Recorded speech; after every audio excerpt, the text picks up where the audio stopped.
So the next thing, a tablecloth is really nice. I have a bed sheet here. A black bed sheet works wonderfully as a tablecloth. Tablecloths are really nice because they make things look good, but it also makes your table a little less slippery, so your things don't just slide all over if there is a little bit of wind. Book stands. I have my book stands, my little book easels, whatever, right here.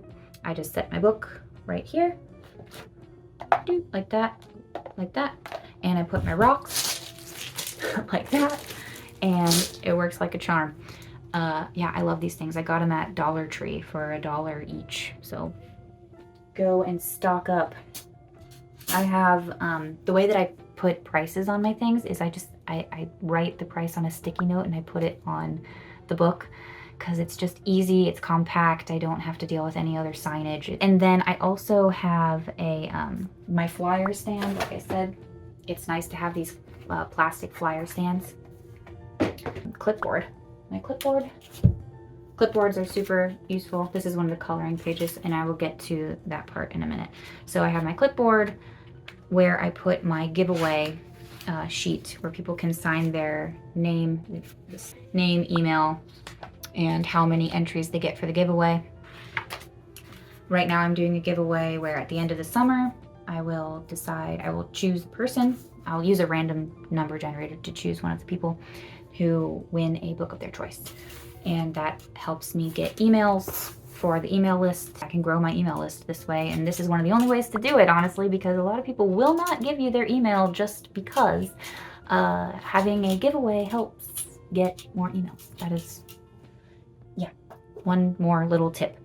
And you don't have to like put, I know some people are concerned about giving away something, like losing out on that money, but I mean, it's give and take. I enjoy doing a giveaway because people get excited about it, and it gets people interested.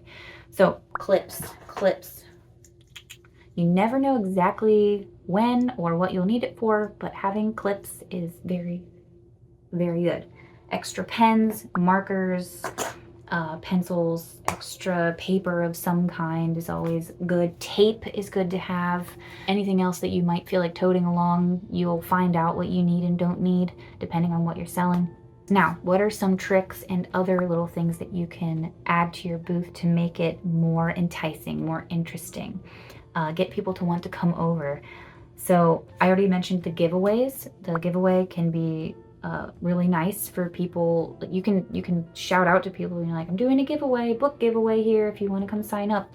So that's something to get people to come over. People love free stuff, so they love giveaways, and you just want them to come over and look at your stuff. So you want them to engage.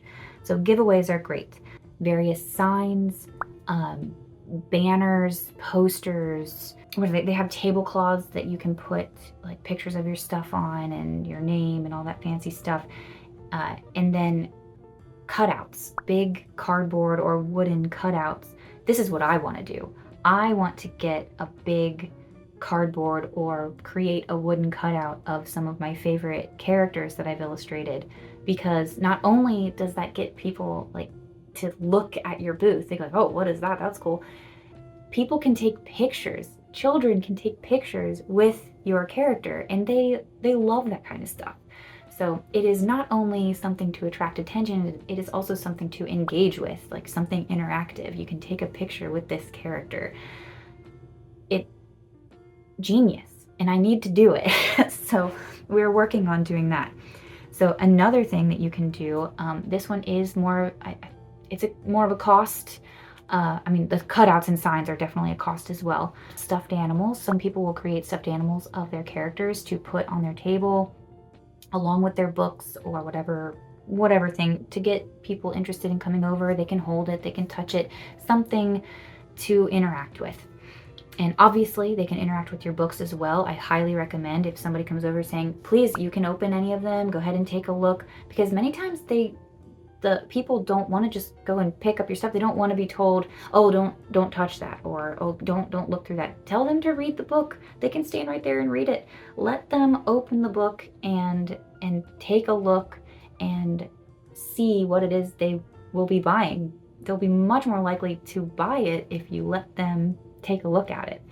Another thing, and this is something that I do, is have a coloring table, and it has worked like a charm, and I love it. It's really just fun, honestly. So I have a little kid table, and I have these little adorable kid chairs, and I set that up, and I put my coloring pages. Here's one of the coloring pages. It's from my book, my Ada and Lily book. And I have some other ones too. This one's from another book that I illustrated, from Superhero Silent E. And I lay them out on the table, put a couple of rocks on there to keep it from flying away. And then I used to put just regular crayons out, but guys, these crayon rocks are amazing. People love them. Children love them. So it's these little rock-shaped crayons. They love them. Like, put some of those out on the table or in like a cup on the table, and like they go wild. The children go wild. And it is one of those things that if parents are walking by with their kids, instead of just saying, hey, come and look at my stuff and buy stuff from me, you can say, hey, I have coloring pages here if you would like to sit and color for a little while, or if they would like to sit and color for a while. And the wonderful thing about this is that at a lot of these events, it's mostly selling stuff to parents. You're selling lotions and candles and hats and whatever else. Like, you're not really selling to children, and so they don't consider having something fun for children to do.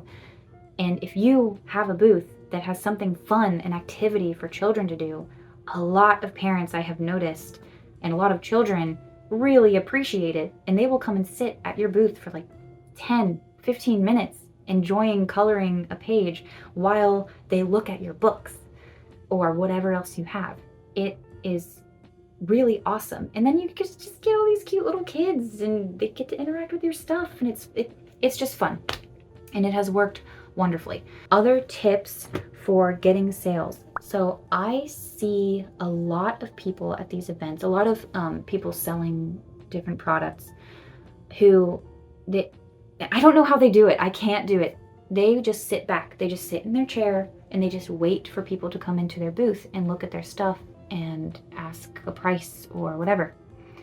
I can't do that. I am standing like almost the entire time. I am engaging with people walking by. I don't want to be pushy. I never want to be like, oh, come on, yeah, come on over here. Like, it's not like that. But what I do is I let them know, like, this is what's over here, because you will find a lot of people, they have tunnel vision. Maybe they see something ahead of them at a booth in front, or maybe they are just, I don't know, they're just not thinking to look around. Like, they're just waiting for something to jump out at them. And they just don't even see what's in the stuff around, in the booths around them. So if you mention, hey, I have illustrated books that I've illustrated here if you'd like to come and check them out. Oh, I have free coloring pages here if your kids want to come and color. Or I have a giveaway going on right now if you're interested in signing up. And you get their eyes to look over at your booth, they'll go, oh, I didn't notice that you had these books. Or, oh, you illustrated those. That's great. Oh, a coloring table. That's so fun. You know, like, let's go over there. You will be surprised at how many people were just about to just walk right by and make a U-turn and come back to your booth if you engage with them. I don't mean be pushy. Just let people know that you're there and what you have and why it would be awesome to go over there and do something at that booth and check out what they have. People don't assume that you made those books that you may be selling. They often assume that maybe you're selling, it's odd. Maybe they just don't think about it, but they might assume instead that you're selling these books, like you bought them on Amazon and are just selling them because you liked them, or you are a bookstore just selling random books, or you are whatever. If you tell them you wrote it or you illustrated it, they're your books, and you're doing a signing, like an author or illustrator signing, they're much more interested in checking out those books. I know this from experience. Lots of people were surprised to find out that I was the illustrator, and I'm just like, okay, I've got to come up with something to say that lets people know very quickly that that's the case. And obviously be nice, be friendly, be personable. Don't just sit in your chair and kind of it's a slow day, you know, like I'm just not feeling it today. Like, I know from experience of going to events, just as somebody buying stuff, if I walk into a tent and the person's just like, oh yeah, that's whatever, that's $15, or like, oh, don't touch that, or, you know, it's like, I don't know, just being kind of, yeah, grumpy, I don't know. It does not make me want to buy from that person. So try, even if it's hard that day, try to be positive. Try to be friendly and personable and smile. It's not always easy. I get it. I've been there, but try.